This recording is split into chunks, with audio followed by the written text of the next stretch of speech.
Okay. For vocational schools. Cool. So that wouldn't be the reason why we know each other, but maybe I've seen you around. Meetup number 3-ish. Four. Ben was gone for 2 weeks and I don't know my up and down. But last week we had Melissa Alam from the Hive. That was real fun. She runs an all-female incubator in the city and does a whole bunch of other things. And today we have Bob Cirino from Biochar. That's him. Let's give him a round of applause for playing and getting his feet wet. He's going to talk about a couple of things: being an innovator, Biochar, Dive, his new startup app. Startup Meetup is about raising the profile of innovation in Westchester and Chester County and just in general. And we've been doing it. We did it all of 2014. We did 52 in 2014. And almost all of them were live streamed by Igniter TV, aka Sean Daminsky. And the whole presentation is up on our YouTube channel, so people can watch them. And then Mike Ludemoser from 23 North Digital does a vignette, and Jaron Flanick from 23 North does great photography. So we share the heck out of what goes on here. And Ben does a blog. Jesse's Pearsall special events at Wall Street Lab is doing a blog to kind of document some of the highlights. So please share that when you see it come through your timelines, whatever channel you're on. Next week we have Peter Strid from People Links, which is a software extension of LinkedIn. And then February 10th we have Lars Knudsen. He's our first biotech innovator, and it's been, I can't believe it's been this long before we've gotten our first, because this is the area. We're not just technology, we're innovation all across the board. We've had a songwriter, we've had a creative short fiction writer, so we like to talk about innovation in general, because being an innovator it's crucial to be outside of your comfort zone. What else? Night Owls tomorrow night. We do that every week too, 7 to 10. It's no rows. It's still like traditional here. We should just randomize them one day and see what people think. But Night Owls is that no structure, hanging out, beer. We have musical equipment now downstairs. So last week there were people rocking out downstairs. We had traditional Night Owls, chat fest, and people working on projects. And then we've moved upstairs recently, so we have quiet time up there. So now we have 3 floors. Come on and check it out. It's free also. And we often do demos. So if you have an app and you really want to show it to developers and people in the space and get real constructive feedback, that's the place to do it. This is more storytelling and sharing and Q&A. Sponsors? Yes. This wouldn't be possible without the sponsors listed over here that you can't. We're working on that execution, but the top one is Fox Rothschild. They're over there too. Fox Rothschild is a law firm across the nation. They've been helping us and providing financial resources to do this. I2N is part of the Chester County Economic Development Council. They've been a huge resource and have given us grants to do this very thing, to raise the profile of innovation. And they're usually here, but they're not today because of the quarter inch of snow. Or maybe the expectation that it was 12 inches. It's hard to get that out of your brain. The Hankin Group, they run a biotech co-working space in Eagleview, which is pretty awesome. Little, half this size, full lab. And we did a tour of that. It's pretty awesome. And the Goshen Group, it's a tech recruiter that we partnered with to launch Tech Jobs and Igniter TV. And last thing is office hours.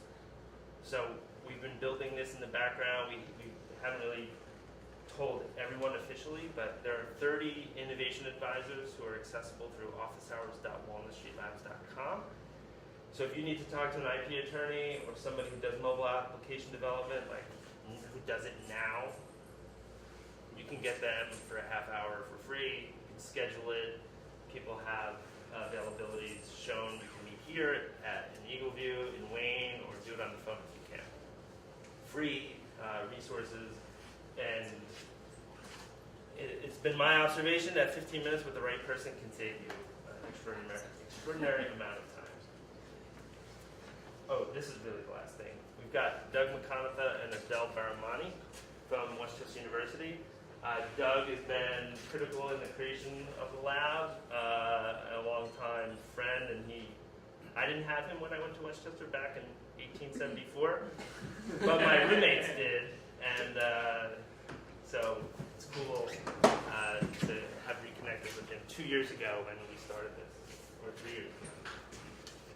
I don't think there's anything else, so I should get off the floor here. Let's give him another round of applause. And plus, so take it away. This video. But to really understand Biochar's potential global impact, I had to get out of the lab. So, I went to Haiti.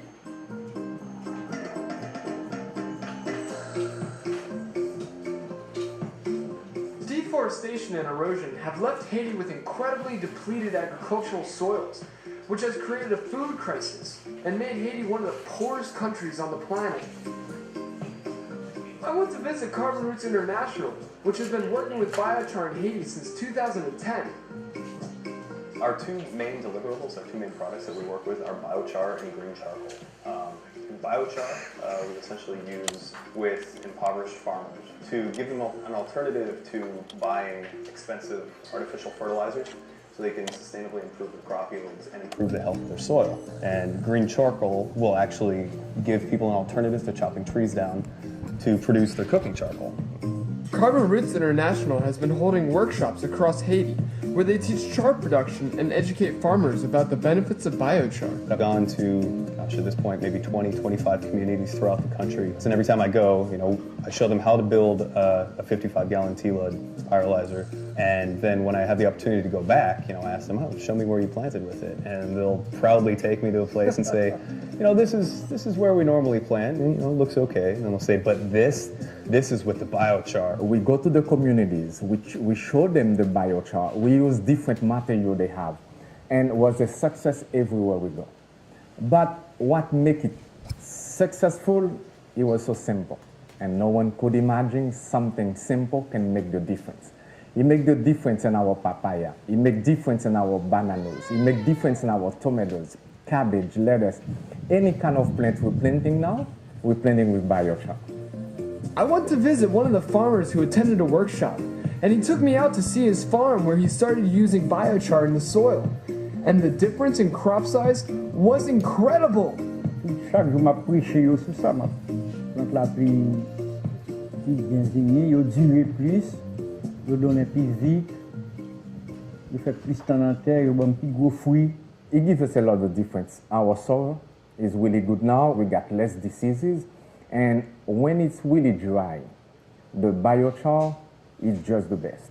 Have biochar all over Haiti will be a gift of God.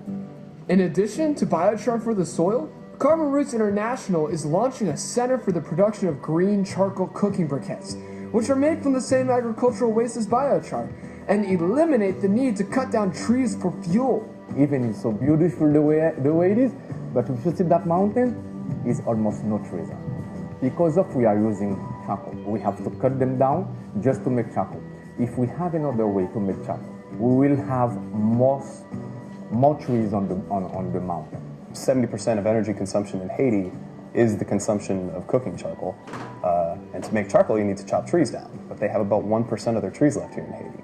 So if we can provide a sustainable alternative to chopping those trees down, everybody wins. My trip to Haiti really opened my eyes to the urgency and impact biochar can have in the daily lives of some of the world's poorest farmers. In Haiti, deforestation has converted a jungle to a desert and destroyed the economy in the process. What if biochar can reverse that trend and be the key to a sustainable future?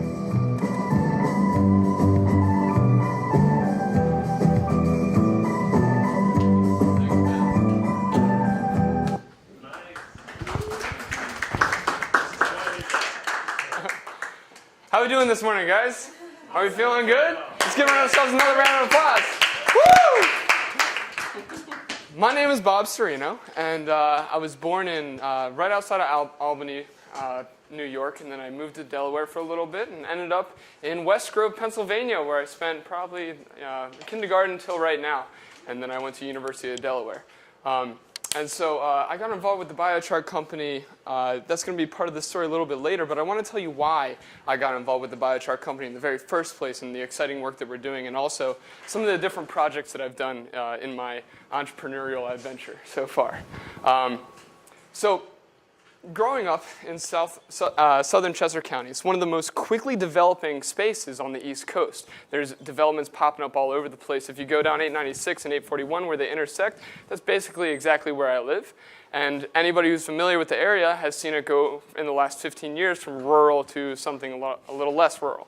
And I remember I would get tadpoles and little sunnies in the pond in my neighborhood. One year, though, there were no more tadpoles. There were no more sunnies in the pond for me to catch. And so I went to the guy's house, and he was the science teacher at the Kemblesville Elementary School. And I said, why aren't there any more fish? And he said, you see that development across the street, all the pollution is coming down, and it's making it hard for the fish and tadpoles to live. And I was just like, well, darn. Why do humans and nature have to live at odds? That never made sense to me, because I like both a lot. I really love the White Clay Creek, but I really love my family and friends. So why can't we have both? Why can't we live in harmony with both these things at the same time? And that's when I really got excited about the idea of sustainability. In 1987, I forget the exact name of it, but it's this Committee for Sustainable Development defines sustainable development as the ability to meet our needs today without sacrificing our future ability to meet our needs as well. And so I got really interested in, could we actually live in harmony with nature and with each other and not make huge sacrifices in our ability to do the things that we need to do? And through a lot of research and a lot of trial and error, I really think it's possible. And so that is my big goal, is to pioneer that future for the world and say, with other great minds and great workers of the world, to say, yes, we know how to do that and we know how to do that today, so now we just need to do it. So that's how I fell in love with sustainability. I saw it as this, humans have this very economic mindset where there's a finite amount of something, and then you run out eventually. So you need to be, very frivolous, and there's this lack. But the biological approach is one of abundance, where 1 and 1 doesn't equal 2, 1 and 1 equals 3.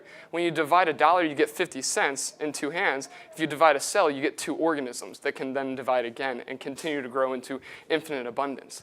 And so I believe that if we combine biological concepts and ecological concepts with economic concepts, we can harmonize the two and do something really powerful. So that's how I got involved with biochar.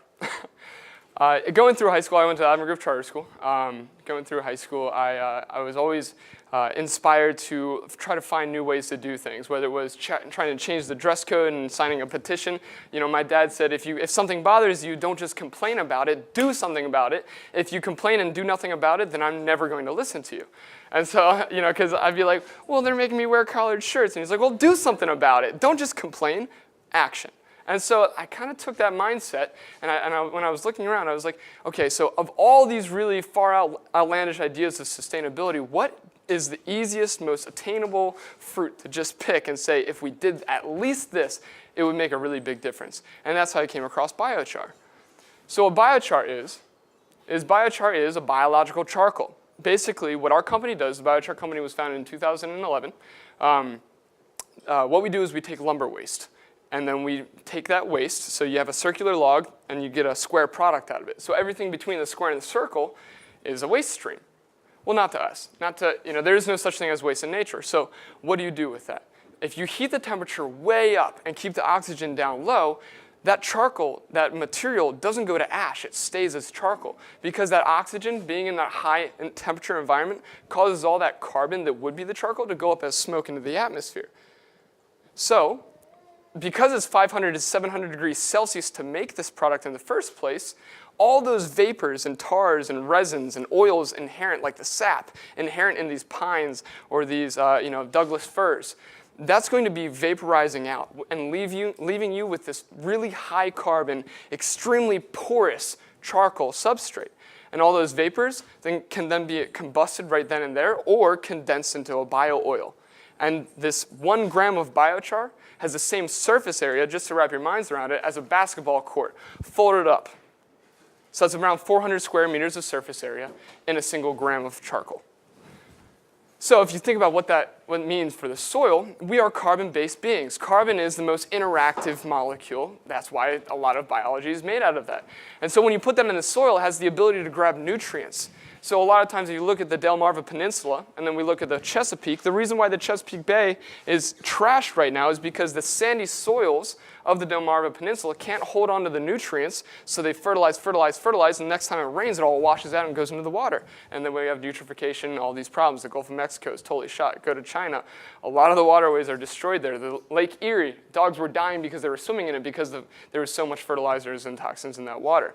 That's because a lot of things, but one of the main ways to solve that problem is to add the carbon in the soil that can hold on to that.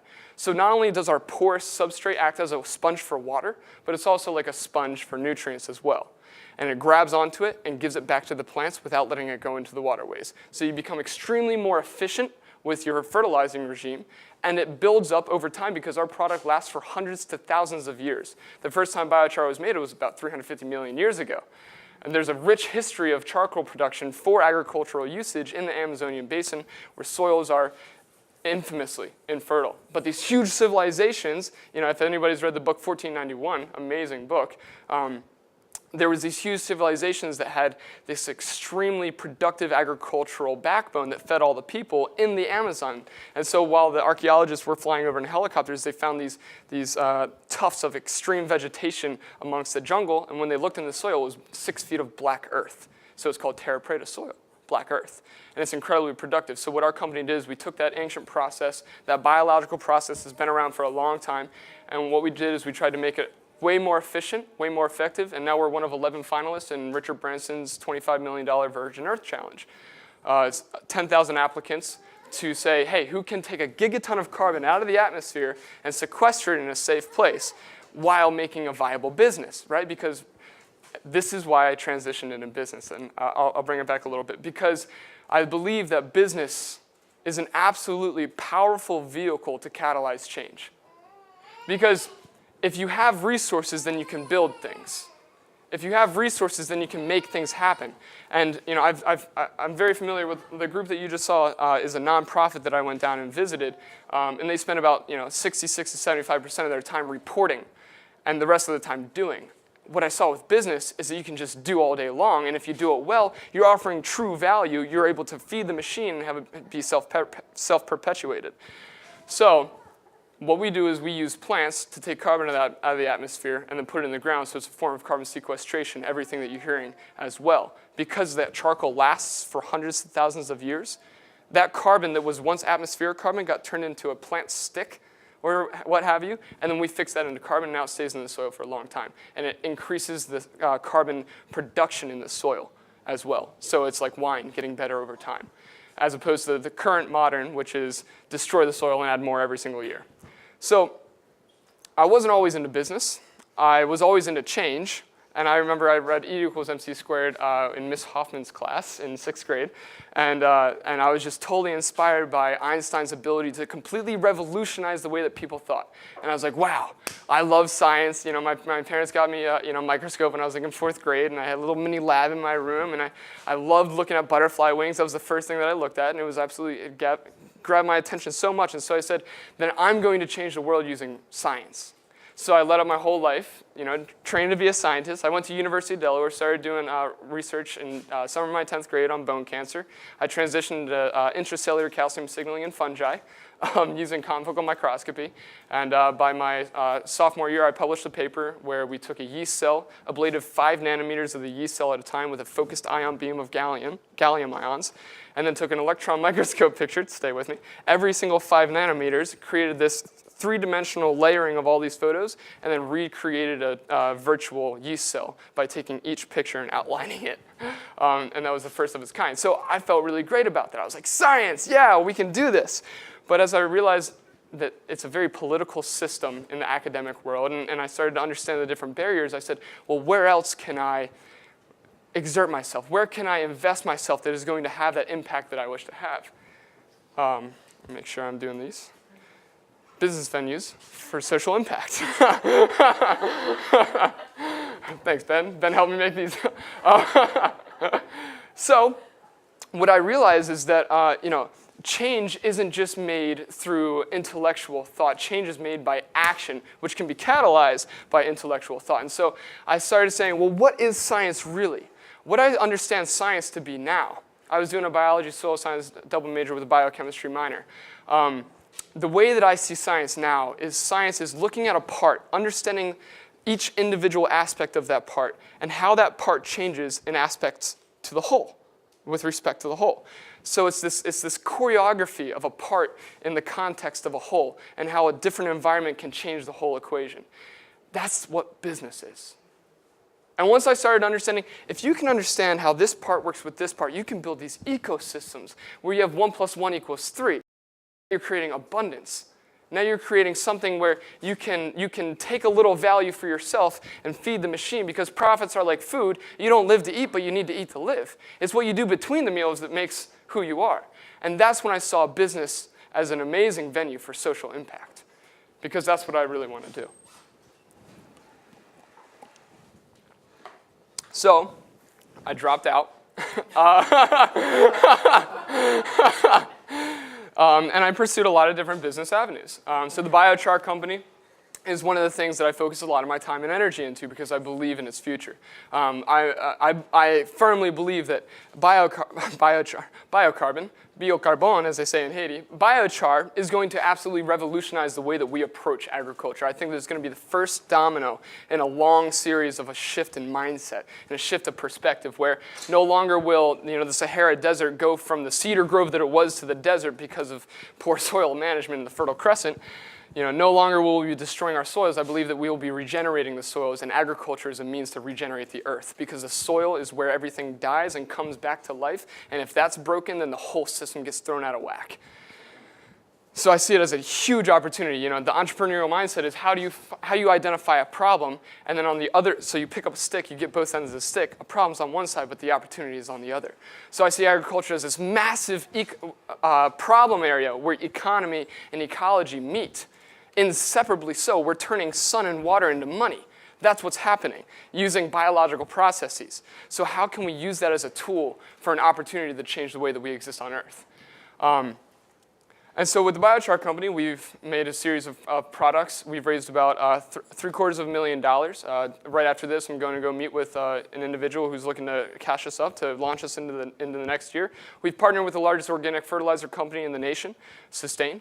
We sold products in all 50 states, Canada, and Mexico. We do social impact work. That's one of my primary focuses, is saying, okay, if we can prove this in a developing country, where people give them the best technology in the world, but then it goes, after 6 months you come back and it's propping up a table leg. How can we take this, which is so powerful, and like he said, no one expected something so simple to be so significant, but isn't that always the case? And so our goal is to say, if we can get adoption in the developing world countries, where we're not just making a difference on the bottom line, we're making a difference on the triple bottom line: the economy, the ecology, and on the society.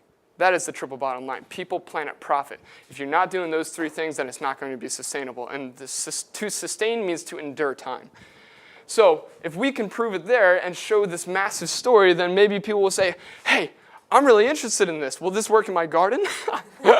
Or, hey, I want this all over my farm, because he went from 8 papayas when I visited him to 32 papayas just by adding biochar to the soil, because the trees that once held the fertility are now gone.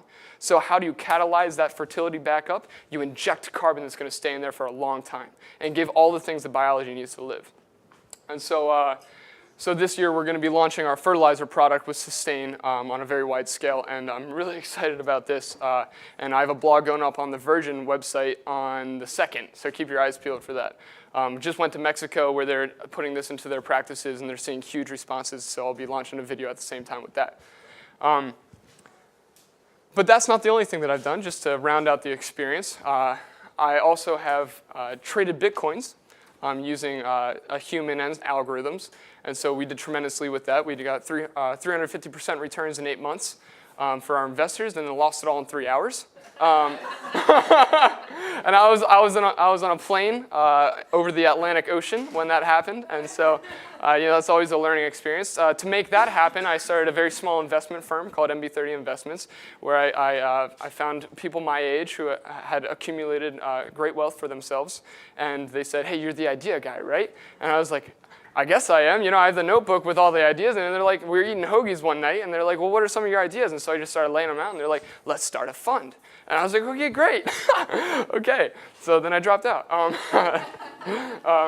So we did that. That was extremely exciting. I've done a lot of other things with that, some gold importation. I tried to do a little bit of exporting of cars, ended up connecting some guy who, long story, but it didn't work out at all. But that is the entrepreneurial way, right? You see an opportunity, and then you say, is this person, so MB30's tagline was, good people, great ideas. If you're a good person, you got a great idea, then my job is to build an ecosystem around this core competency of this person that I believe has integrity. So once I sniffed out not the integrity in the car importation, I abandoned ship. And then also, the mobile application. Wait, I had a path. Leaning in with focus. Okay. Yeah, I know. So, I did about a million different things. I was in this mindset where it's like, the world is my oyster. Like, whatever the mind can conceive and believe, the mind can achieve. That kind of mentality. And so I was making all these things precipitate, and then all of a sudden I realized that I was like, okay, I'll start 5 ideas, and I'll get like 3 funded, and then 1's gonna work. And I got all of them funded, and all of them were working. And I was just like, well, this is a tragedy, but a blessing at the same time. And so unfortunately, I spread myself out too thin, and I got to really understand what it meant to lean in with focus. And that's where I am in my life right now. So what that means to me is something that I've been exploring, which I call the Fractal of Innovation, where there's 4 different levels, where it's the same kind of immersion process where you get deeper and deeper and deeper until you find that sweet whatever it is. The touch screen for the iPhone, or the Uber, or what have you. So the first tier, and I'd like to share this with you guys, the first tier is just becoming acquainted that something exists. So for example, biochar exists. Now you know. Now you're in the first tier. And so that process of you becoming acquainted to it has this certain process that I'm not going to get into. But if you imagine yourself saying, okay, now I want to understand not just the familiarity with the thing, but now I want to know everything about that in its landscape. So then you immerse yourself a little bit further, and you say, okay, well, what are the biochar companies? What are the different products? And that's when you start mapping that out. And then you find an opportunity where you see a hole, and you immerse yourself into that hole. And so you say, I know the product, I know the landscape, and there's a lack in the landscape right here. So then to get into that, you need to do even more research and more immersion and talk to more people. So now you're in the 3rd tier. And the 3rd tier is exploring that lack. Now, the way that you explore that lack is with a lot of research and a lot of trial and error and a lot of just trying to be aware of all of your surroundings. And then when you find that thing, there's that opportunity within that opportunity to solve the problem that you saw the lack of. That's when you immerse yourself one last step into the 4th, what I call the fourth tier of immersion, where your innovation becomes so clear to you that it's just like it's like common sense. So Steve Jobs was like, what's the best pointer? It's your finger. It's just like, yeah, of course it is. But the only way that becomes very clear to you is to immerse yourself so far deep into it that it's so obvious to you that you have to do it.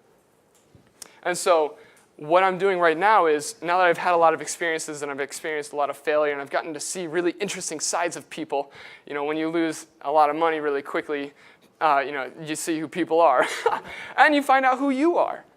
And so now what I'm doing is I'm leaning in to the focus in that immersion. And so Biochar Company is that vehicle, as well as my mobile application, because that is just stellar. So my mobile application is called Dive. I'd like to tell you a little bit about it, and then I'll wrap up pretty quick. So I'm in the belief that your network is your net worth. Right? It's not, we hear this all the time. It's not what you know, it's who you know. And so I had the goal about a year ago to meet 2 new people every single day. So after 14 days and 28 names in the back of a notebook, I was just like, I was like, 365, that's like 730. I was like, there's no way I'm going to be able to keep track of, like, first of all, I'm not going to be able to look through and find anything that I want. And the information that I'm getting on these people is so partial that I'm not getting the full picture of who they are. And the reason I want to network isn't so that I can just like have a bunch of Facebook friends. No, it's because I want to be able to do stuff. I want to be able to tap into my resources and say, hey, let's build something cool. Or, hey, I want to connect with this topic, and I know you have a specialty in that. So I was sitting next to this guy in physics class, and we're talking just about, physics, I guess.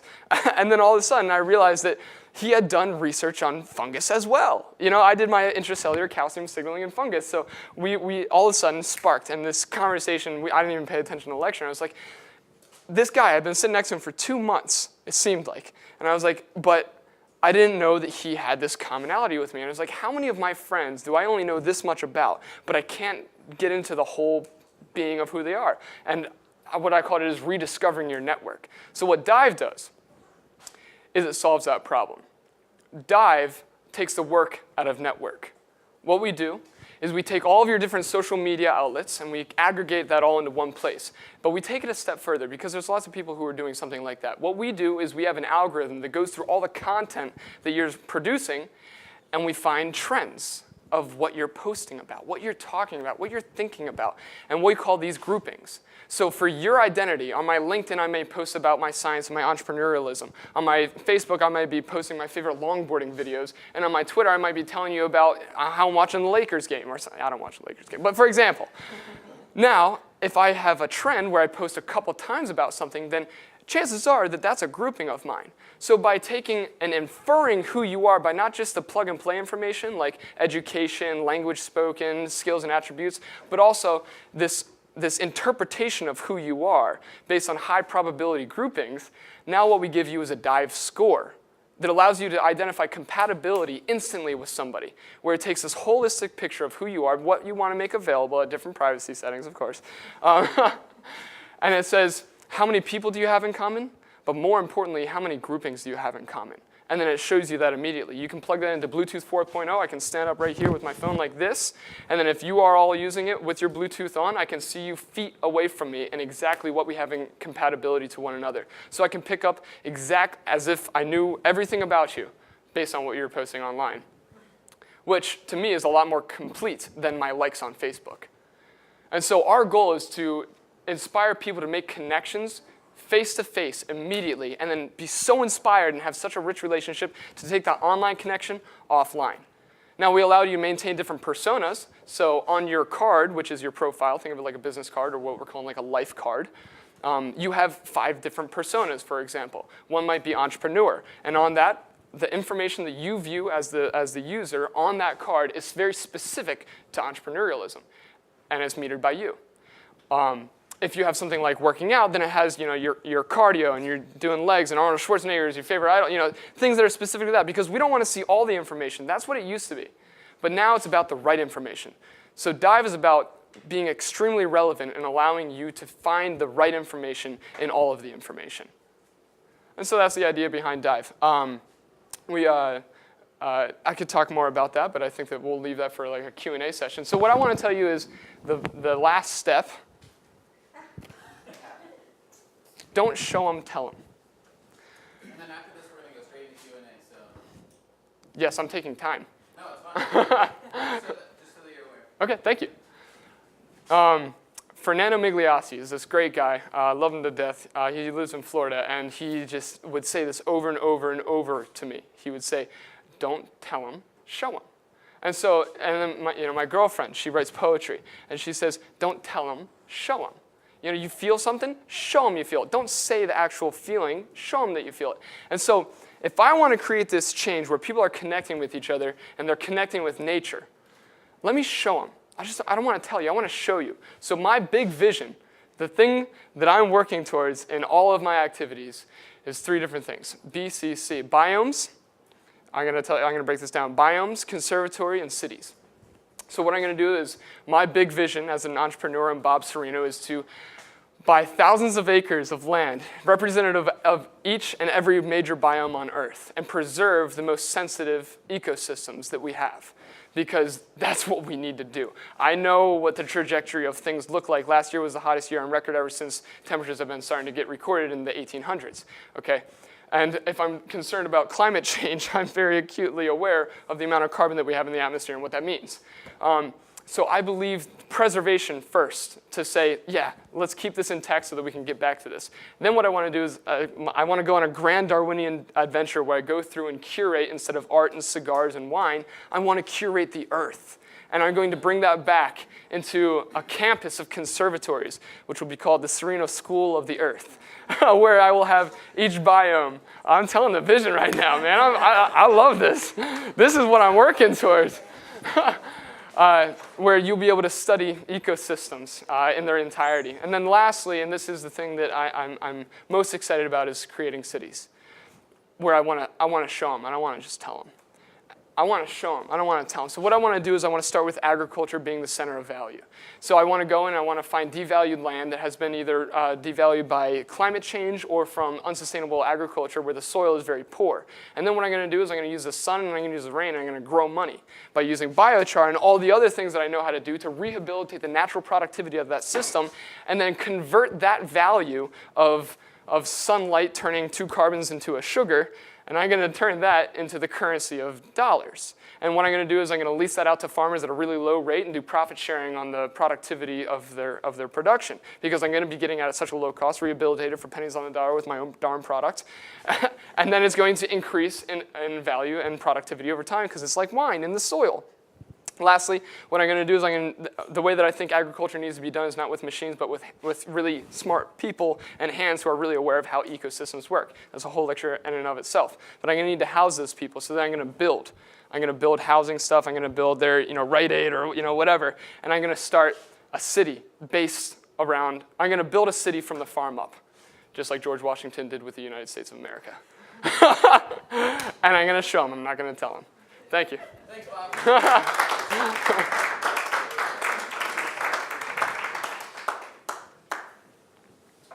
So Chris has to take a phone call. I'm going to facilitate this Q&A, but I'm going to leave it up to you kind of to just call on people.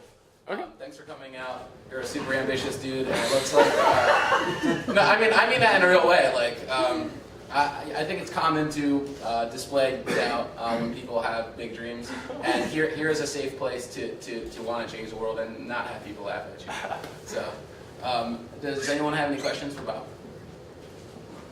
I have a question. Can you just tell me a little bit more how you create this biochar? I mean, do you take like dead leaves? I mean, it looked like you were taking dead leaves and. Mm-hmm. So the very basic process is you take anything organic, period. So that could be what you saw in that was sugar cane. You press the liquid out of a 12-foot grass and you're left with a bunch of fiber. What do you do with that? They just burn it out in the open field. So what you do with that is you take it, you dry it out, you put it into a container that you can get the temperature up and the oxygen down. That's it. Organic stuff, temperature up, oxygen down, and you're making biochar. My mom made biochar when she put taco shells in a toaster oven and put it way too high and forgot to take it out, and it was billowing smoke out and it was black. Now that was a very low temperature, so that's not going to be a high-performing biochar because there's a sweet spot of temperature. But that's where the optimization comes into play. And then you take that and you can burn it again as coal. Yes. Okay. Yep. So using a starch like cassava, which is very popular in Haiti, what they were using, you grind the biochar, you press it into briquettes, and then so you take your agricultural waste, make biochar. Using that heat, you can boil water, cook your food. There's cook stoves that produce 92% less particulate matter than a traditional open fire that you'll find in like a Costa Rican home. I did a bunch of videos there. 87% less carbon monoxide while making biochar, while you're cooking. And then you take that biochar and you can either put it in your garden in the back or you can press it into briquettes and use it in your stove later. Yes? Would you say just a couple of things about your Bob Cirino University idea, your educational vision? I would love to. I figured that. Is anybody familiar with Philip Barnes?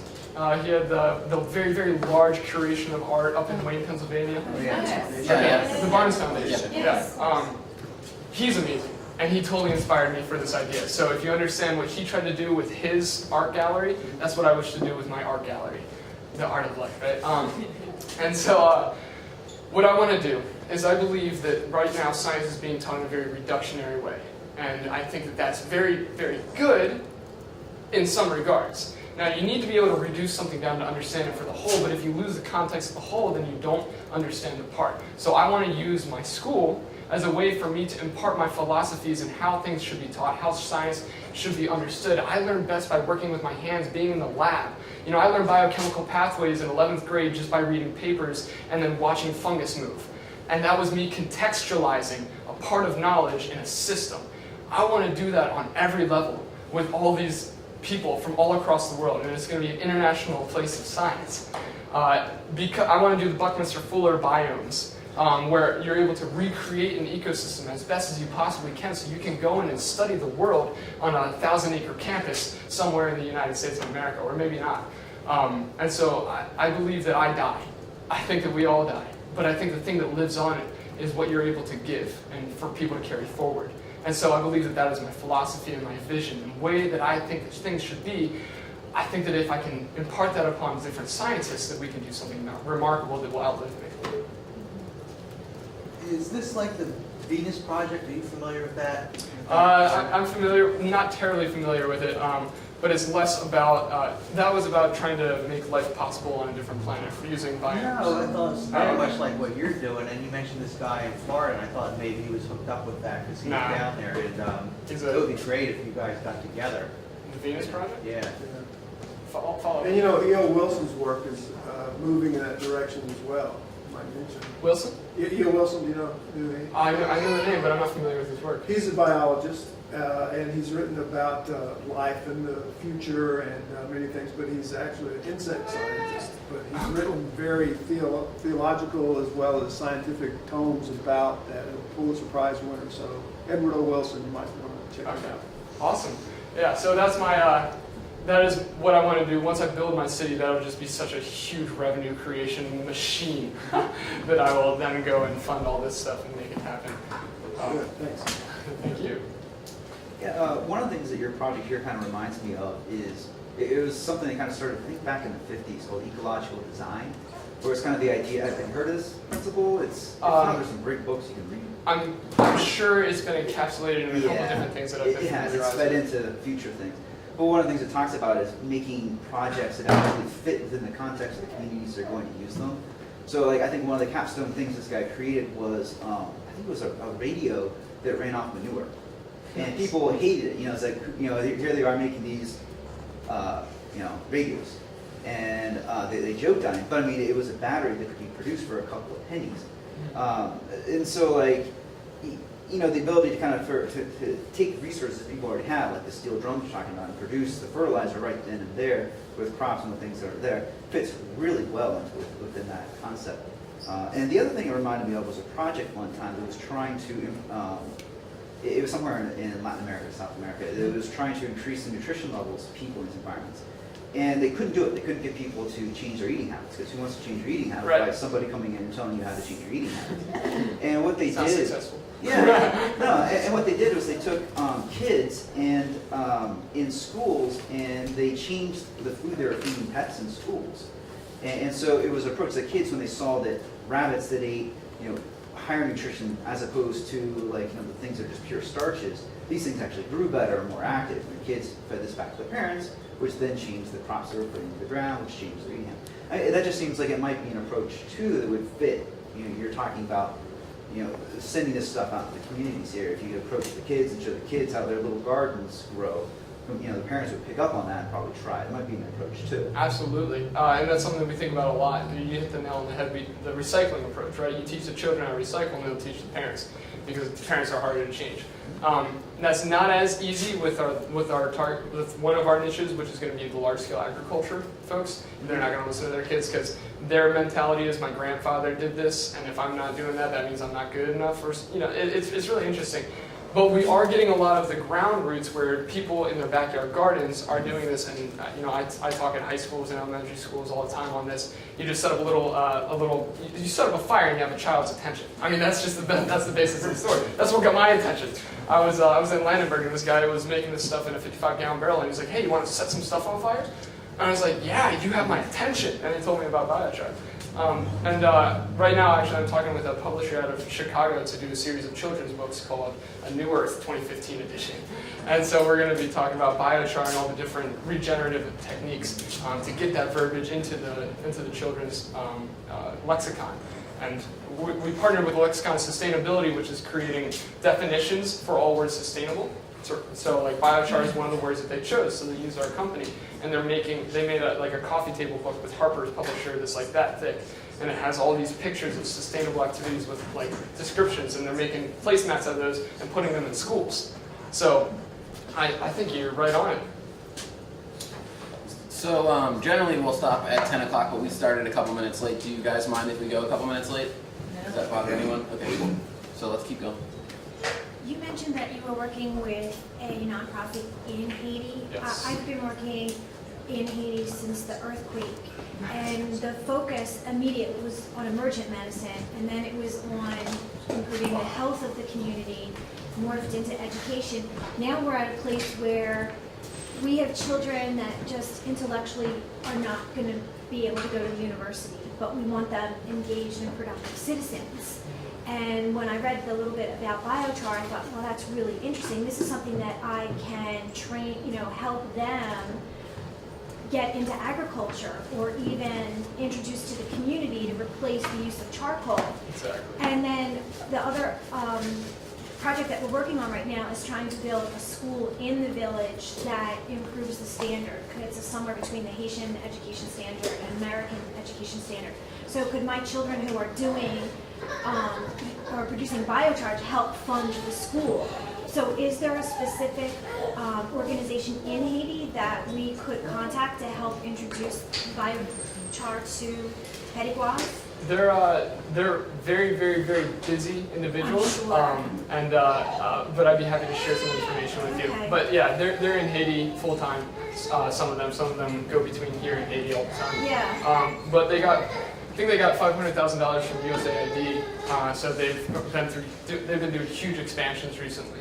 So I'm not sure what their reach is, but I'd be happy to connect the dots. All right, that would be fabulous. Yeah. Thank you. Because I believe that if you put an economic driver behind a philosophical idea, then it happens, right? So if you say, hey, stop doing that, then they're like, okay, well, no, I'm going to just keep doing that. But if you say, hey, make money and stop doing that, but start doing this, Right. then it becomes self-perpetuating. Right. And that's where the business is beautiful. Right. For biochar, does the process change depending on the density of the organic matter? So say if you want to implement it in restaurant settings and the organic matter, the variation of the organic matter changes depending on if you have leafy greens down to meat, throwaway meat, the density of bones that you cut off. Does that all have to be separated out and then you would use or implement or set up different processes for? There's a couple different production techniques. The ideal situation is have a uniform feedstock. You don't need that though. Now, this is a little technical, but lignin is the stuff that makes wood hard. That's the difference between like a leaf and some wood. That lignin is really important for keeping the structure of biochar. So if you make biochar out of a bunch of leaves, you're going to get a bunch of ash. And it's not going to turn into very high quality char.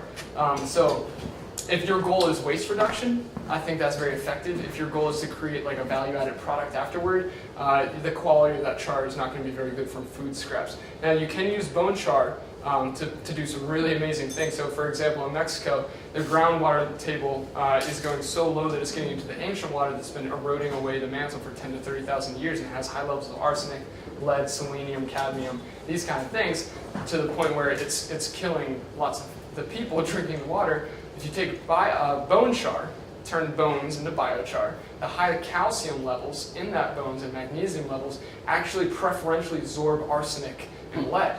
And so what you'll find is like the existing technologies where you plug it in with electricity, it's $3,000 to get this filtration unit, and those die after 8 months, and then no one's there to fix it because you can't even afford it in the first place. Something like bone char, you put that at the bottom of a filter, and it goes. You put ceramic, and then you mix the ceramic with the bone char. So it's this black kind of filter. And then you'll grab all the toxins out before, and then you get clean water. And you can make those in their existing brick firing infrastructure, and they make more money per unit. economic drivers.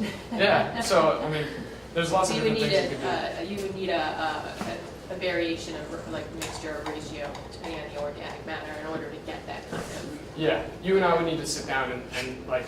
Well, that's actually not even in my realm of what I do, but I think it's interesting. I'm thinking small scale borough where Yeah. you can go around collecting waste matter.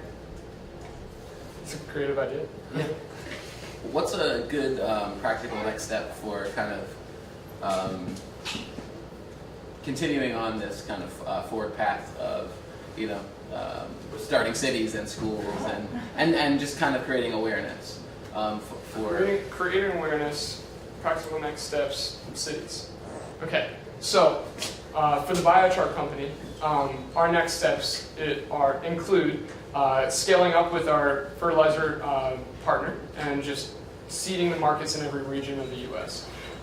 We're looking at distribution in Latin America because Costa Rica is the #1 consumer of liquid fertilizers in Central America, 13th in the world. So the need for something like biochar is very acute there, so we're building some relationships there. I just got on the phone, almost just got on the phone the other day at the cancel last minute with Rohan Marley of Marley Coffee, who in Jamaica is doing a bunch of coffee production, so he's interested in potentially getting biochar production up there to fuel his coffee, because it takes 3 years for a coffee tree to produce. If you put biochar, it takes 2 years. And so that makes a big deal. And then it also increases disease resistance because you have a healthier soil, and that's the vector through which disease usually enters. You mean at the chocolate industry too? Yeah, we have looked at the chocolate industry in Costa Rica, and they love it too. There's a co-op that has 1,200 farmers, and they're all putting biochar in their coffee starts, or in their chocolate starts. Sorry. So absolutely. And then next steps, we just partnered with the Carbon Underground, and Tom Newmark was the president of Greenpeace for a while, and now he's doing this initiative called the Carbon Underground about getting carbon underground. And so they're a marketing firm, and they're partnering with us to work on our messaging so that we can message to a wider audience. The idea of getting people excited about soil, first of all, is really hard, and second of all, charcoal. You know, so it's like, how do you get people excited about something that's so distant from your everyday life? And so actually, as you were saying, where we found a really great segue was through nutrition. If you have healthier soil, you have healthier plants. If you have healthier plants, you have healthier food. You have healthier food, you feel better. And there's this really awesome going on behind that. Now, steps forward to build the cities is Biochar Company this year is going to focus on just doing the product on wholesale and retail. So we have soilreef.com. We sell 1 cubic yard bags or cubic foot bags of soil products that you can put in your garden. We also can do truckloads of material. We have 6 production facilities across the U.S. So we can do truckloads and truckloads. Once we get that kind of established, then what I'm going to start doing with Jeff, who's the founder, he comes from a real estate background, is map out urban sprawl trends and then map out soil degradation and then see where the two overlap, start buying up land, rehabilitating it, and then lease that out to farmers and start the whole process. So if anyone else doesn't have a question, I wanted to kind of wrap with a more conceptual, philosophical question, because you're a very philosophical dude who is dude is the right word. who is like motivated to do stuff, and that resonates with me a lot. I don't like to say the word hate, but I really dislike when people complain about things and don't do stuff. I was in a punk band, and that's pretty much all I did, is just complain, and then like get really drunk, and then complain and get really drunk, and I just like couldn't vibe with that. So can you talk to us about creating abundance and how maybe like materialism or current social issues that are perpetuated prevent us from creating abundance? Us to live in lack. So can you talk about that? Sure. So I think that it starts with the individual, right? Everything ever starts with the monomer, the single center that then polymerizes, if I go to science. But I think it all comes back down to an individual level of this idea of abundance versus an idea of lack. Those are two completely different things. One is one of worry and fear, which is constraining and judgmental, saying there isn't enough, everything's out to get me, and I'm worrying and I'm afraid. The other is things are abundant, life is overflowing, things come to me, and it just is this completely different mentality that I think that if that spreads, it can go from one person to another really easily, because one is a very nervous, wrecking kind of existence. The other one is a very calm, peaceful, productive one. And so this old man, it was on a Reddit post, so who knows if it's true, but this one old man, I loved it. He said, the one thing that I learned in life is that good things get better and bad things get worse.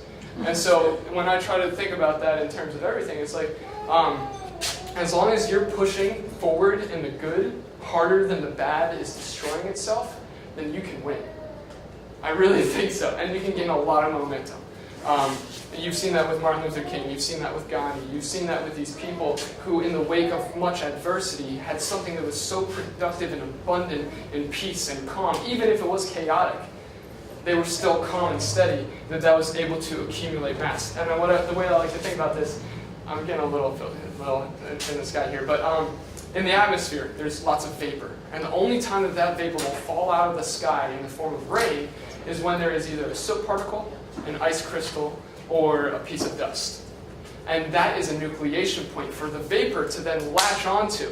And it comes from all different directions, attracted to this center that is productive and constructive, to the point where it becomes so heavy in the imagination, which you can think of the atmosphere, that it precipitates out into reality and gives life. And so I believe that people like Gandhi and people like Martin Luther and people who made these huge movements were able to find something that empowered people to have independent thought and adopt an abundant, we can create mentality rather than everything is being taken away from me. Cool. All right. Yeah. Thanks for coming in. Feel free to stick around, get to know us.